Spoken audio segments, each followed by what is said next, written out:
So thank you again for joining us.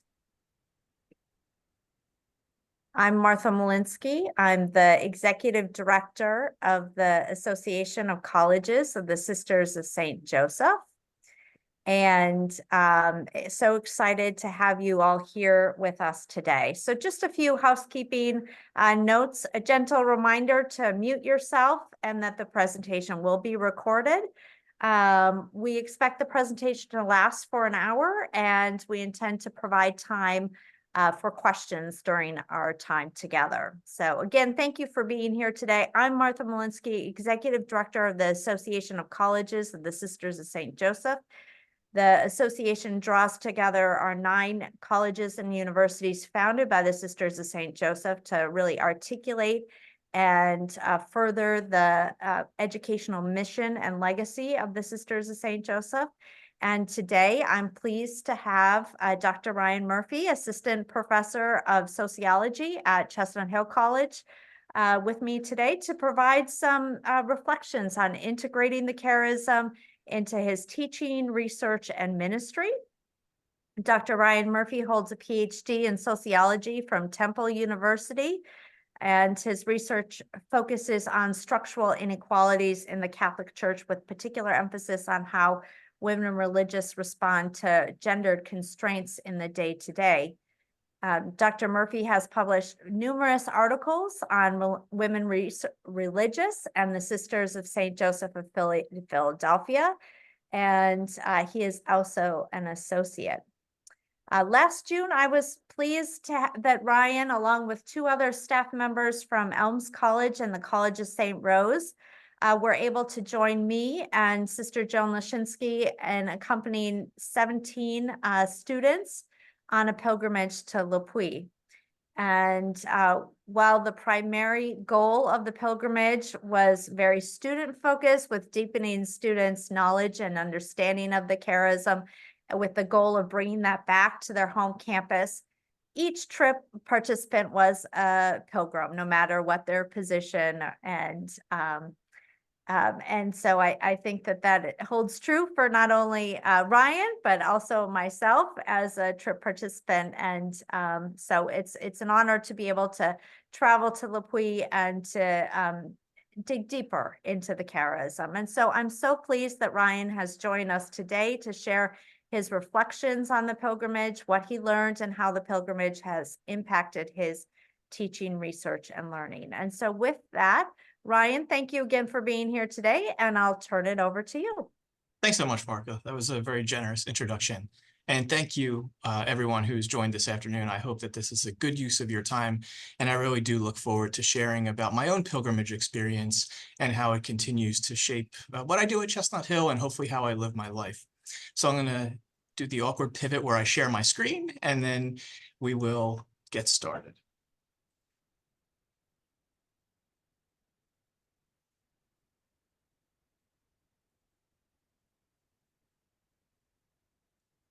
All right. So again, my name is Ryan Murphy, and I'm an assistant professor of sociology at Chestnut Hill College in Philadelphia, where I've served for more than 18 years.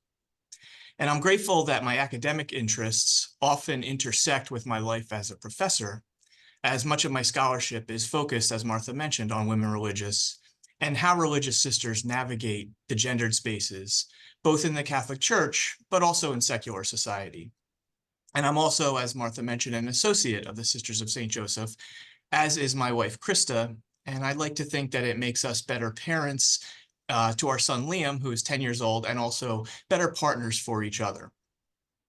So this past June, I was fortunate to be a trip leader on the pilgrimage to Le Puy, France. I joined 2 of our Chestnut Hill College students, Sky Bennett and Matt Velez, along with 15 students from the 8 other colleges and universities sponsored by the Sisters of St. Joseph.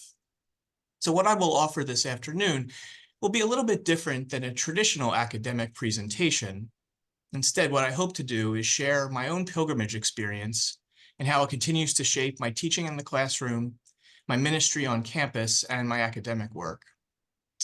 For me, whenever I have one of life's intense, transformative experiences, and this was definitely one of them, unpacking those gifts can take me a while. like peeling back layers of an onion. So with several months' distance from the trip, some of those special graces are revealing themselves to me, and I suspect that others will continue to unfold in the years ahead. During the months leading up to our trip, our group connected on Zoom several times. And we spent a good bit of time sorting out the logistics, like coordinating flights and making sure everyone's passports were up to date. But we also made time in our orientation meetings to prepare ourselves for an immersive experience of pilgrimage. A word that I bet most of us don't use very often, and one that for me brought back fuzzy memories of fighting my way through Chaucer's Canterbury Tales during my senior year of high school. Sister Kitty Hanley, a retired faculty member from the College of St. Rose, challenged each of us to visit France as three people: as a tourist, as a traveler, and as a pilgrim. We should go as tourists, visiting the sites, using guidebooks, taking pictures, and maybe buying some souvenirs.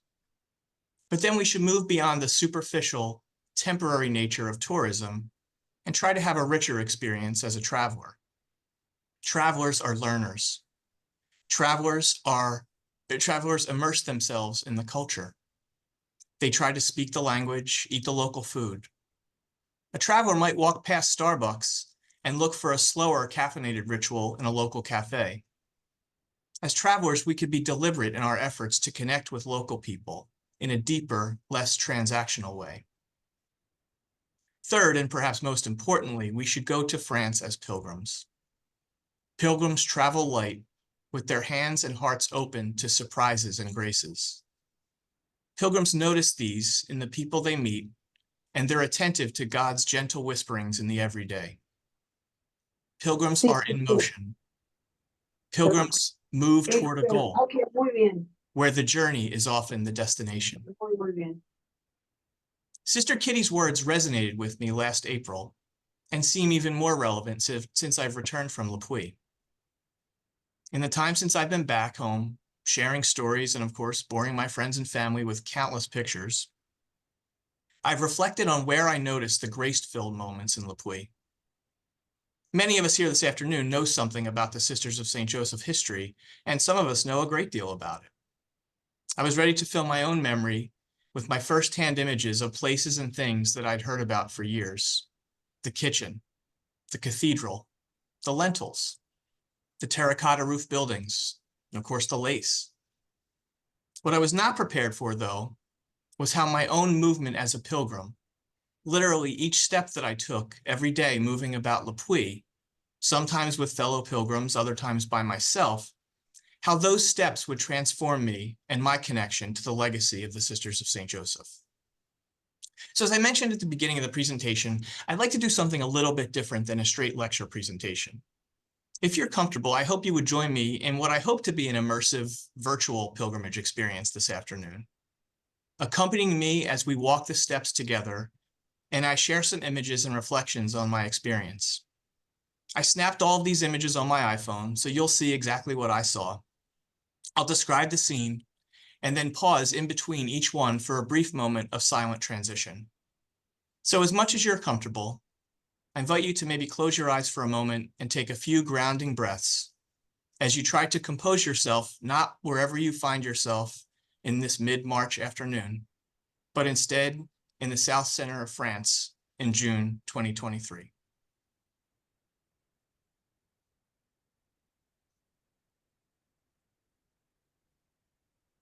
We're in Le Puy, en Valais, or the Needle in the Valley, a small city nestled at the feet of two volcanic plugs, structures that formed millions of years ago when magma hardened in the vents of an active volcano.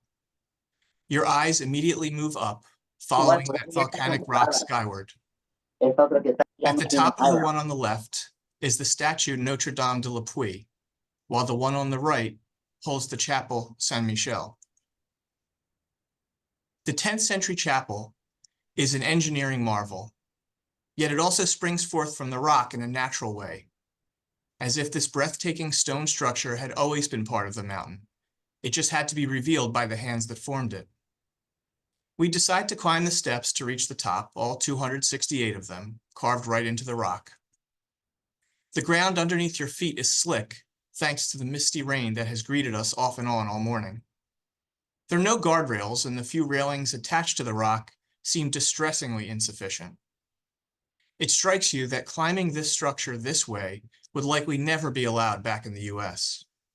And you take extra care so that each one of your footsteps makes purchase with solid ground underneath you. It takes about 20 minutes, but we finally reach the top, and we're joined by a few other hardy climbers and a rather curious but affable foxhound. You're winded and your quads are angry. They'll remind you about this climb tomorrow. But you made it and you feel accomplished. You just walked the same climb that people have been making for more than 1,000 years. Those first six sisters almost certainly worshipped here in the mid-17th century, when this chapel was already almost 700 years old. Ducking to avoid hitting your head on the low doorway, you enter and quickly notice the stillness and the cool air inside being almost cave-like. Despite the thick gray stone, there's a brightness from the stained glass that helps to illuminate the frescoes on the wall and in the ceiling. This is a peaceful place, and you're grateful for a few contemplative moments as your eyes wander around the space. In what will become one of your lasting memories from this pilgrimage, one of the sisters renews her religious vows in the chapel, sharing her deeply personal and solemn commitment to God with everyone present. The intimacy of this moment is made even more special because of where it takes place.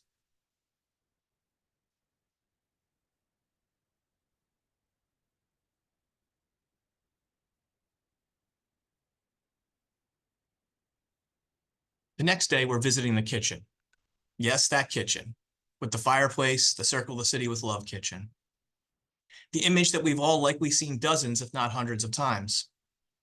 We wait for several minutes for one of the sisters who lives in the building to bring the key to open up the door, which you could easily mistake for a closet. There are no big banners advertising that this is the spot. And kind of like the Mona Lisa, Stonehenge, the Liberty Bell, and I'm sure many countless storied other objects and places, the kitchen is a bit smaller than you expect, and it's rather unassuming. We listen to the Sisters of St. Joseph Foundation story, a story that I have personally shared with others many times myself, but it takes on new resonance here. Everything you've been told seems to be true, that this kitchen is preserved in the exact space where the original sisters gathered in the morning to divide their work for the day, and where they warmed themselves by the fire in the evening. It's where they broke bread together, made lace, and shared the state of their hearts.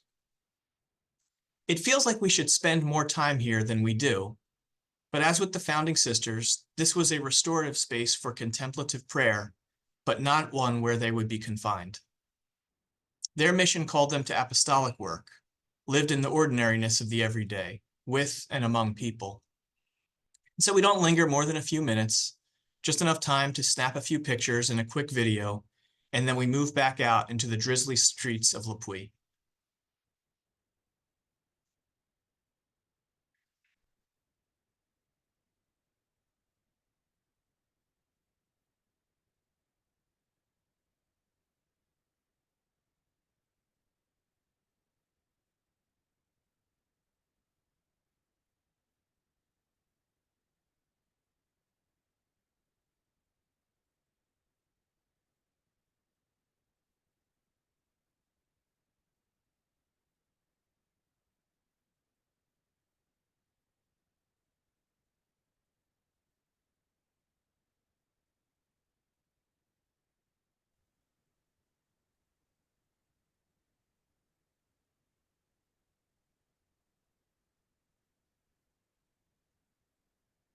The next morning, we're up early to go to the 7:30 a.m. Pilgrim's Mass at the cathedral. You've done a lot of climbing through cobblestone streets the past few days, but this one seems to be taking much longer.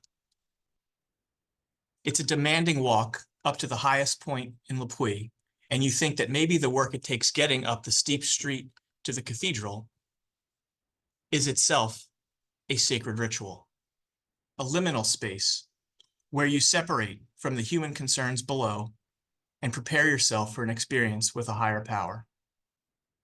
You might be projecting your own inclinations of spending a bit too much time in your own head, or maybe this is one of those gentle whisperings that Sister Kitty mentioned. When we reach the top, we're not exactly sure how to get in.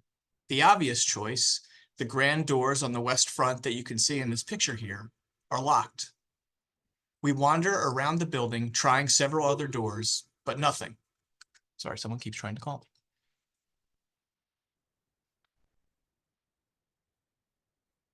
All, it would appear, are not in fact welcome. Mass has surely already started, but we're committed. It takes some time, but you eventually fumble through some clumsy French phrases with an older gentleman who's also late, and through his very thinly veiled impatience, he gestures for you to follow him through a side door. When you enter the cathedral, the priest has indeed already started, and despite speaking only a little French, you recognize the familiar cadence of the Mass. Settling in, we try to silently translate the words we hear. One thing about the Catholic Mass is that the formula is the same everywhere. Responsorial psalm, second reading, homily. This consistency is comforting. To your right are 24 or so large backpacks, the ones with those waist straps, like for people who are really seriously into the outdoors. This, after all, is the Pilgrim's Mass. And since the 10th century, Le Puy has been one of the traditional starting points on El Camino de Santiago de Compostela, the Way of St. James. Every Wednesday morning, pilgrims gather at this early Mass for their official send-off and blessing. After communion, the priest walks out into the congregation and tries to get a sense of where everyone is from. Belgium over here, Germany to our left, a couple folks from England behind us, and the Netherlands over there. He then looks toward your group and speaks for about 45 seconds, and you're able to pick out a few words that seem to take resonance with the rest of the congregation. Words like students, college, United States, Sisters of St. Joseph. The faithful worshiping here this morning seem pleased to know that we're here, and their smiles are both supportive and welcoming. After this, and the Mass's concluding rites, people scatter and grab their oversized backpacks.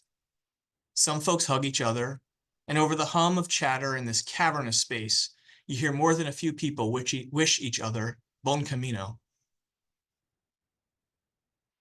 Taking cues from everyone else, you move to the front to receive a prayer card with a blessing, and then a small medal with a scallop shell, the symbol of St. James. And with that, the congregation and its pilgrims are dismissed in a dramatic flourish. The center aisle, which up to this point had been closed off by metal grates, commands everyone's attention with action that seems to come right out of a movie or its medieval equivalent. The grates separate and two enormous Bilko-style doors in the floor open up, revealing steps down through the now unlocked and open doors on the west front of the cathedral, and it dawns on you that this is why they were locked before. It's a powerful view as your eyes adjust to the light and the red roofs and white stucco buildings begin to come into focus. Soon you're swept up in the excitement, and eventually you're now joining the pilgrims on the way to Santiago de Compostela in northern Spain.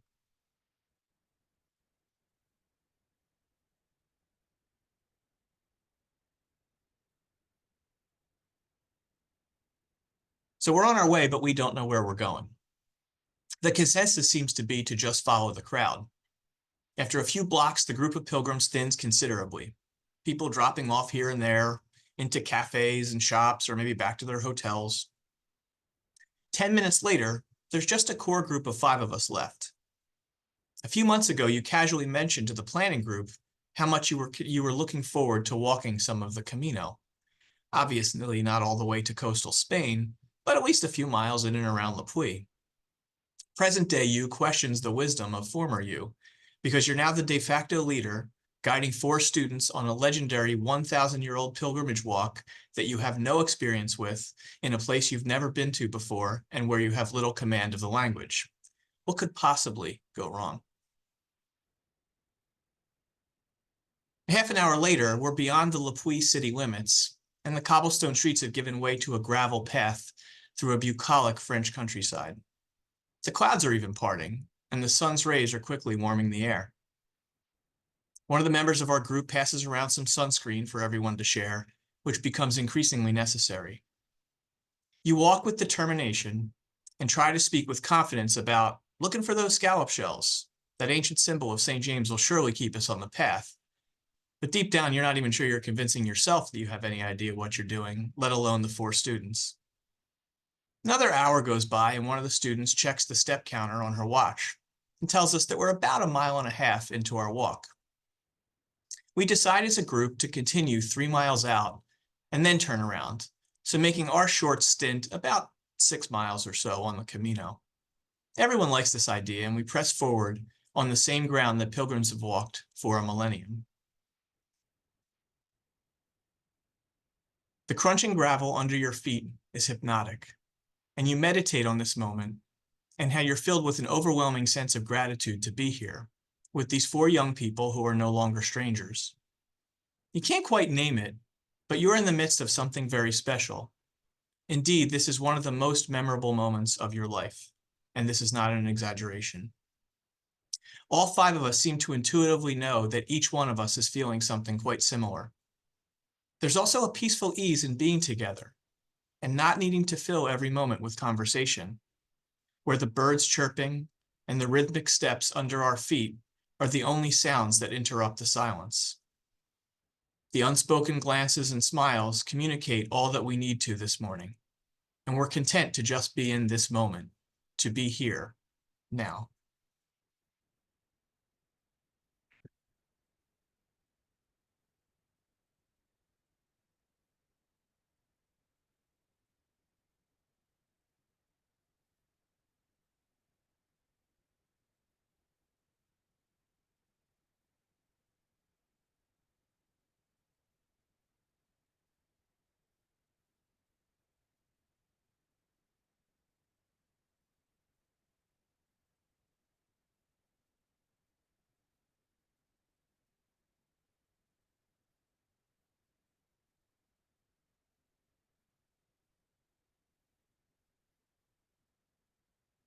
Later that day, you're back in Le Puy, refreshed and rejuvenated after a double espresso and a pain au chocolat and a delightful lunch outside at a cafe on the square. One of the sisters wants to take a few of us to the Jesuit college church, Église du Collège, the church where Father Jean-Pierre Médaille preached. This church has evidently been under repair for ages and has been closed to visitors and worshipers for quite a while, so we're not optimistic. You move through the now familiar, meandering cobblestone streets and get to the church, where a few men in neon yellow construction vests are working on something near the front door, which is open. Sister asks in her limited French if it's okay for us to go in, and one of the workers replies, "Oui," and motions for us to go ahead. And then he turns his attention back to his labor. This is a very pleasant and unexpected surprise. Crossing the threshold, you're met with that same damp coolness that has greeted you at nearly every sacred site you visited for the past few days. From the outside, and to some extent the inside, this church, while certainly beautiful, is fairly unremarkable and easily gets overshadowed by the grandness of the cathedral and the ancient simplicity of Saint Michel. As you walk around, though, something is different. There's a presence here that feels unlike anything you felt at those 2 other worship sites. Now, it could be the lingering effects of the glass of Beaujolais you had at lunch an hour ago, but you feel a lump in your throat and your eyes moisten. You start thinking about your own connection to the Jesuits and the profound impact they've had on your life. They educated you at St. Joseph's University and transformed your understanding of spirituality and relationship with God. Making the 19th annotation Spiritual Exercises retreat more than 20 years ago gave you new language to describe love and relationships. It was through your connection to the Jesuits that you met your wife and partner. Your son's middle name is Ignatius, for crying out loud. Even the rough sketch of this reflection that you're writing now and inviting others to join you in this afternoon, where you meditate on an image and try to compose yourself in that place, is a classic Ignatian prayer device. So yeah, being in the place where the Jesuit story intersects with the Sisters of St. Joseph one is a pretty big deal.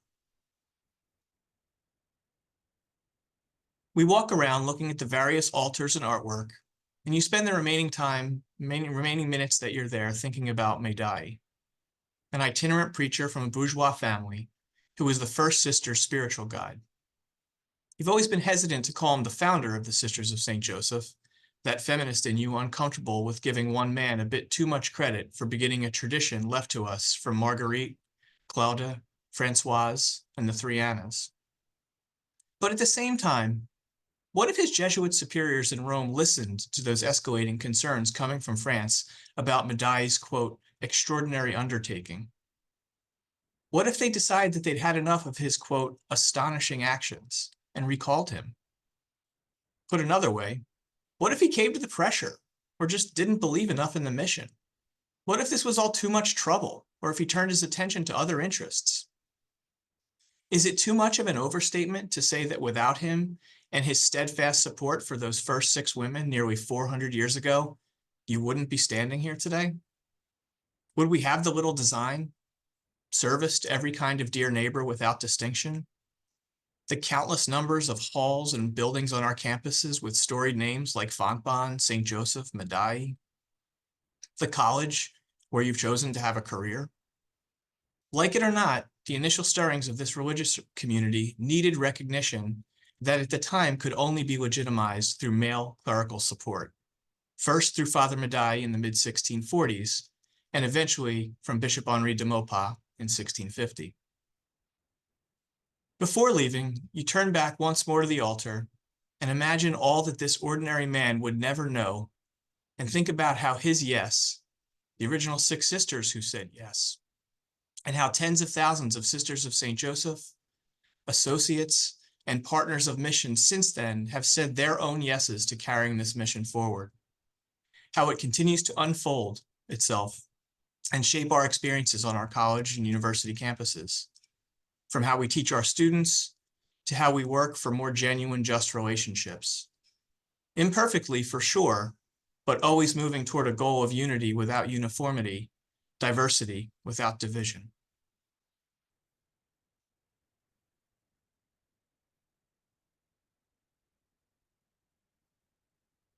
So I'm very fortunate and privileged to be able to travel. And this is something that has been both important to me and my wife since before we even knew each other. And in our time together as partners, spouses, and now parents, we share this blessing and privilege with our son, Liam. We do our best to not accumulate any excess stuff and instead save any extra money we have for travel and for new experiences.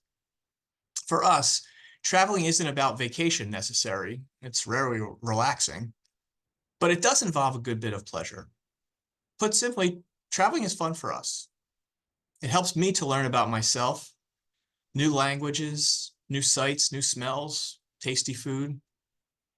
Exercising these human senses make me feel alive and connected to some greater meaning. The sociologist in me is fascinated with culture and how recognizing broader social and historical context is crucial to understanding human behavior. None of us lives in a vacuum, but rather, we're all shaped by the social world around us. Experiencing different cultures allows us to observe our own from a distance and perhaps get a new perspective on it.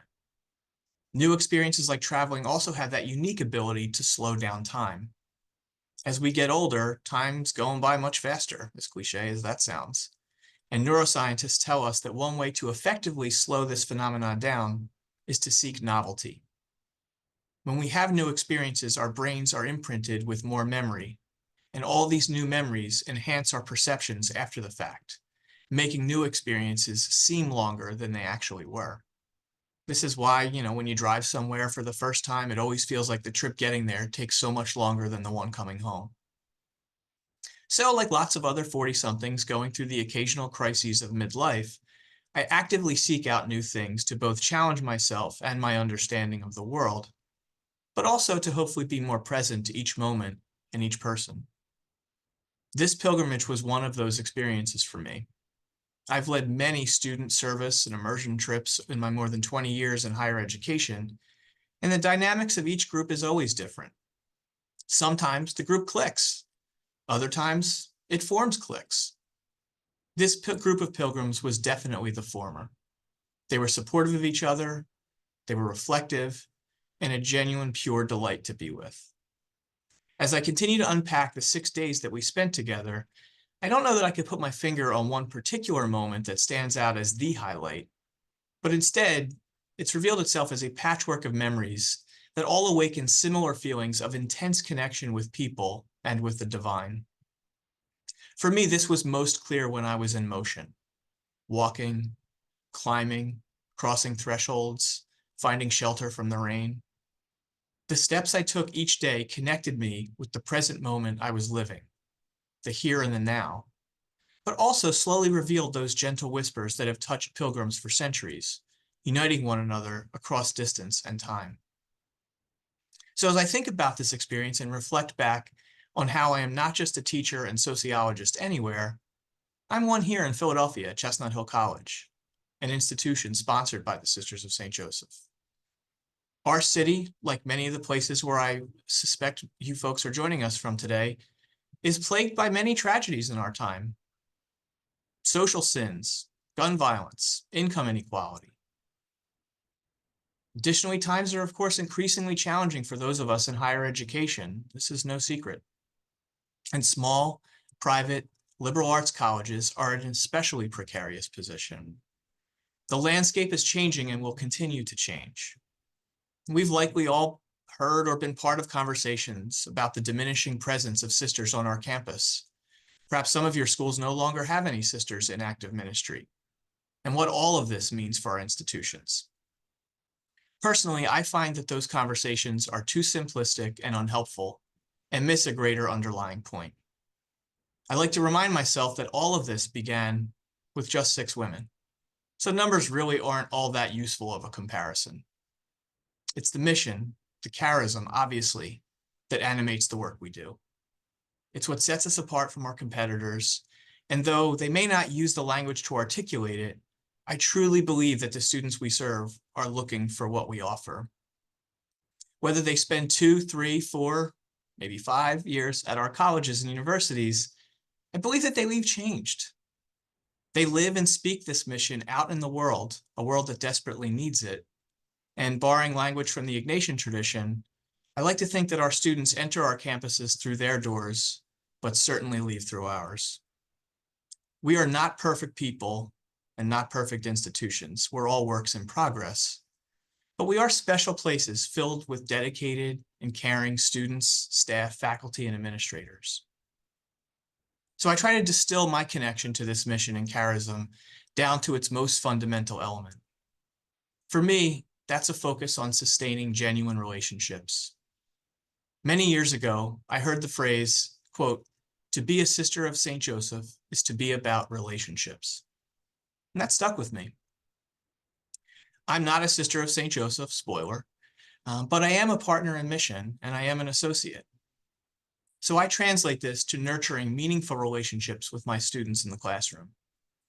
It's important to me that they feel seen and heard, that I look them in their eyes and address them by their names, and that I take care to pronounce their names correctly. I ask students for their grace at the beginning of each semester as I learn their names because it matters. It matters to me, and I believe it matters to who we are at our college.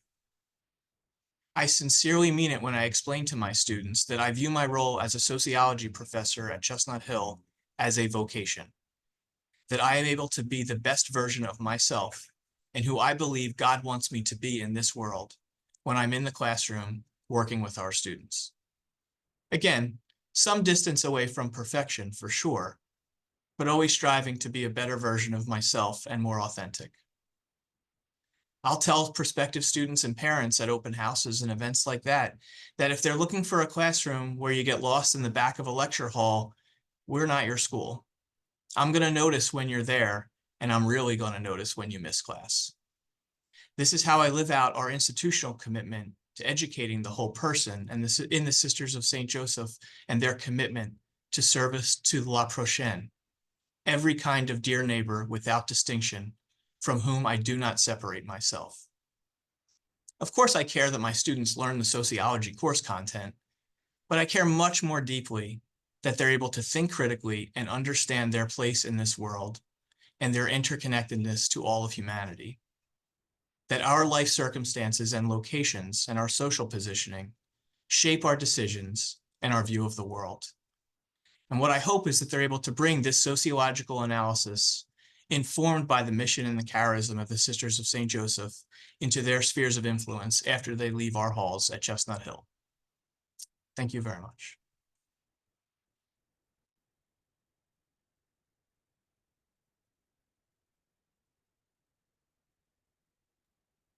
Well, thank you, Ryan. You've sort of transported us to Le Puy today. And I want to thank you for that, because I think coming back to what Sister Kitty shared with us at the beginning and preparing us, you have embodied both that tourist, traveler, and especially the pilgrim, and have carried us on that journey as well. So thank you for that. I'm going to invite us into a conversation now. So if you have questions, feel free to drop them into the chat, or to come off mute and join us in conversation. Yes, please. I would very much welcome your comments, your questions, your thoughts.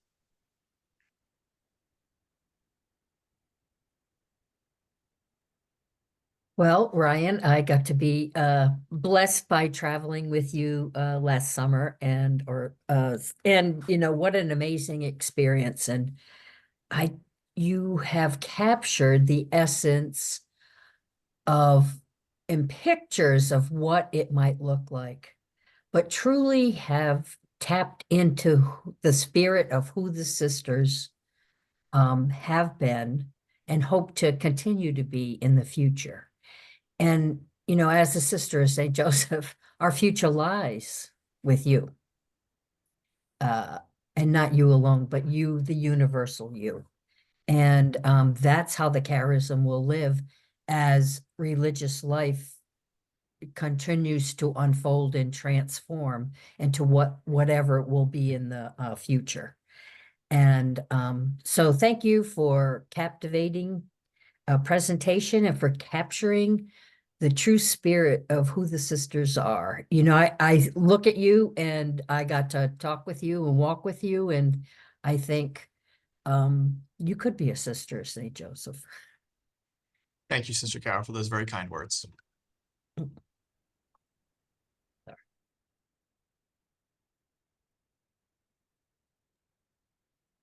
I have a question. Thank you so much for your presentation. It was so thorough, and I love the way you recorded everything. I feel like I went to Le Puy with you. Oh, So thank I you. wanted to know, as essentially a professor leading these students on this trip, did you navigate the mental impact of, you know, the way that experience would take on for those students, and how did you navigate that mentally for yourself and take time to ensure that you're effectively leading them to gain what they needed to get out of the trip? Thank you for that question. So we had reflection sessions each evening. The trip leaders would take turns preparing to lead those reflections so that the students got to hear some diverse voices.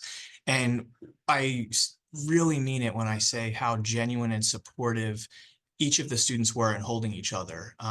They shared some deeply personal things and were so gentle with one another in sharing that.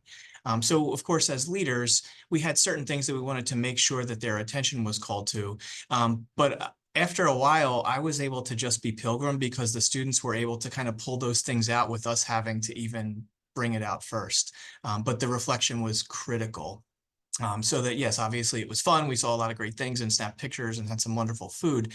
But it was the time together in the evening when we could pause, we could exhale, and genuinely listen to one another through those reflections that really helped, I hope, helped the students to internalize that experience and what it would mean when they came back to their campuses. Awesome. Thank you so much for sharing. Thank you. Ryan, this is Andre Lighton. I'm sorry I can't put my camera on right now, but really nice to see you again. And I just want to thank you so much for sharing your love, and your love of God, your love of the sisters, your love of your discipline, your love of learning, love of students. That the palpable quality of your loving coming through this just was such a gift to go through this as an immersive experience and really a meditation of your heart, and the way that what's universal can beat in all of our hearts. And I also noticed that you got a call during the presentation, and that doesn't seem accidental. So, thank you for answering the call that you answer, and may that call also just gift your heart with the things that bring you peace and joy and healing and comfort and renewal for the excellence that you bring forward. Thank you. Thank you so much, Andre, for your very kind words.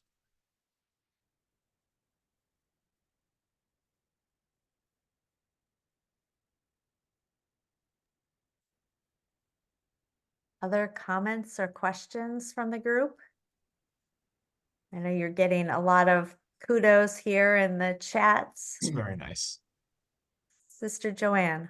Well, I'm really a bit of an interloper here because, as Martha knows, I'm not at a college. I'm the director of communications for Boston, but I have been to Le Puy 5 or 6 times. I've lost track, and brought 3 groups of pilgrims. I always talk to them about pilgrims, mostly sisters from communities all around the country. I haven't brought students, but at Regis, our students have come back and spoken about their experience, and it was profound to listen to them.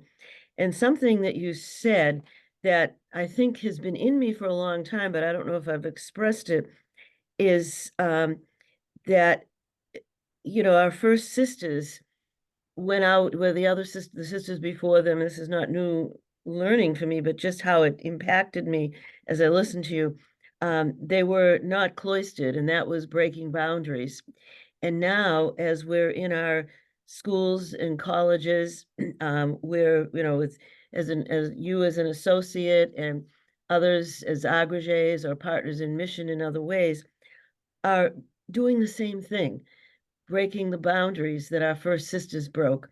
And I say that it felt profound for me because so often I see people will question, whether we're associates, they're, associates or agrégés or partners in mission, and what do we call who? And I don't think it matters. It's happening, and it's happening as a result of the spirit. We hear again and again, the charism, we don't own the charism, the sisters, the charism owns us, and it's somehow it's released in people that that begin to recognize it in themselves, as you so clearly have. I had 2 young men here the other day from Regis picking up some big posters that we put together for our 150th, and they had just come back from a mission trip to down in where's the Edmund Pettus Bridge? I want to get the right state, but they were anyway that had gone on at Regis.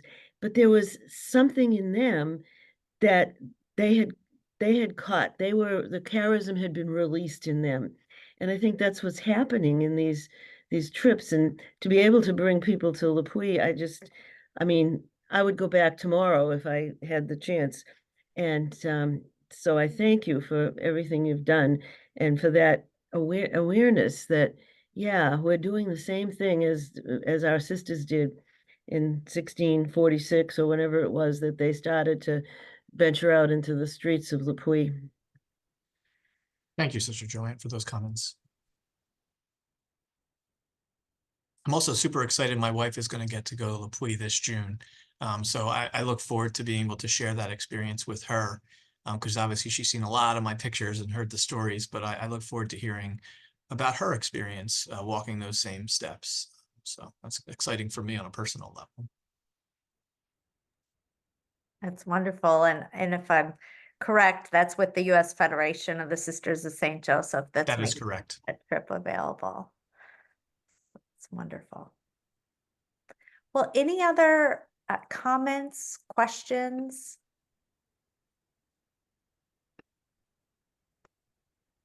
Well, with that, I mean, I think there's a place here for silence too. You've allowed us to enter into the pilgrimage with you, Ryan, and thank you for that. Thank you for sharing and really inspiring us today to embody the charism, embody the spirit of those first 6 sisters, as well as all that have walked the cobblestone streets in Le Puy and who are a part of our colleges and universities on a daily basis, and our Sisters of St. Joseph.